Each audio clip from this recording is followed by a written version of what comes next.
গল্প লঙ্কাকাণ্ড।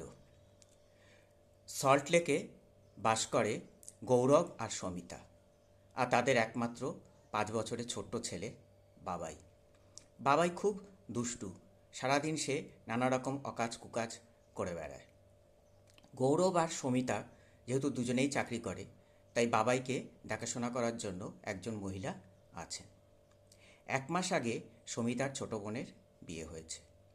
সমিতা গৌরবকে বলে, একদিন নতুন বিয়ের পর ওদের বাড়িতে না খাওয়ালে সম্মান থাকবে না। গৌরব বলল, ঠিক আছে, আগামী রবিবার ওদেরকে দুপুরে এখানে খাওয়ার কথা বলো, এবং সঙ্গে তোমার মা বাবা দাদা বৌদি তাদেরকেও বলো। সেইভাবে তাদেরকে নিমন্ত্রণ করা হলো। সেই দিন সকালবেলায় সমিতা ঠিক করলো সে নিজেই সব রান্না করবে। তার রান্নার যিনি মহিলা ছিলেন তাকে সেদিন ছুটি দেওয়া হলো। সমিতা সকাল থেকে উঠেই নানা রকম রান্নায় ব্যস্ত হয়ে পড়লেন। তার ইচ্ছা ছিল তাড়াতাড়ি রান্না সেরে স্নান টান করে তিনি রেডি থাকবেন, যাতে বাড়িতে গেস্টরা আসলে তারা তাদের সাথে গল্প করতে পারে। যথাসময়ে সবাই এলো। তার আগেই সমিতা তৈরি হয়েছিল। প্রথমে তাদেরকে শরবত এবং মিষ্টি দিয়ে আপ্যায়ন করা হলো। তারপরে সবাই গল্পে মত্ত হয়ে গেল। বাবাই দেখলো তার সাথে কেউই কথা বলছে না। সে এঘর ওঘর করে রান্নাঘরে গেল। রান্নাঘরে গিয়ে দেখলো নানা রকম খাবার দাবার সাজানো রয়েছে, আর তার কাছেই একটা লাল লাল গুঁড়ো শিশির মধ্যে কি যেন দেখা যাচ্ছে। বাবাই করলো কি, সেই শিশির মুখটা খুলে সেই লাল লাল গুঁড়োগুলো প্রত্যেকটা রান্নার মধ্যে 2-3 চামচ করে মিশিয়ে দিয়ে আবার ঢাকনা দিয়ে ঢেকে রান্নাঘর থেকে বেরিয়ে আসলো।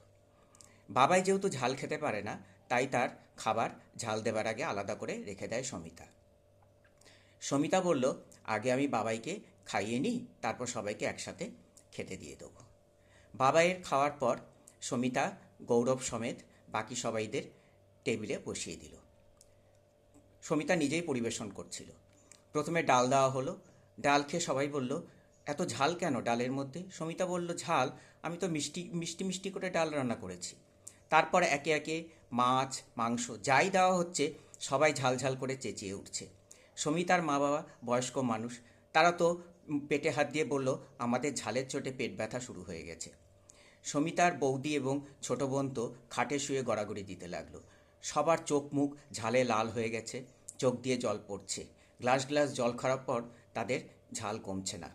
তখন গৌরব বলল, তাহলে ফ্রিজে মিষ্টি আর দই আছে, সেগুলো দিই, তাহলে হয়তো ঝাল কমবে। সবাই বলল, না না না, তাতেও হয়তো ঝাল থাকতে পারে।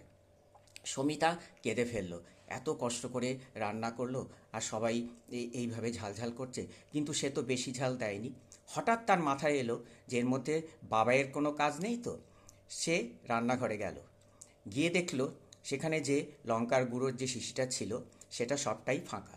তখন সে বুঝলো যে বাবাই ওখান থেকে লঙ্কার গুঁড়ো নিয়ে রান্নায় মিশিয়েছে। সে এসে সমস্ত কথা জানালো। গৌরব গিয়ে বাবার কান ধরে সবার সামনে নিয়ে আসলো। এসে বলল যে এই বীর হনুমানই লঙ্কাকাণ্ডটা ঘটিয়েছে।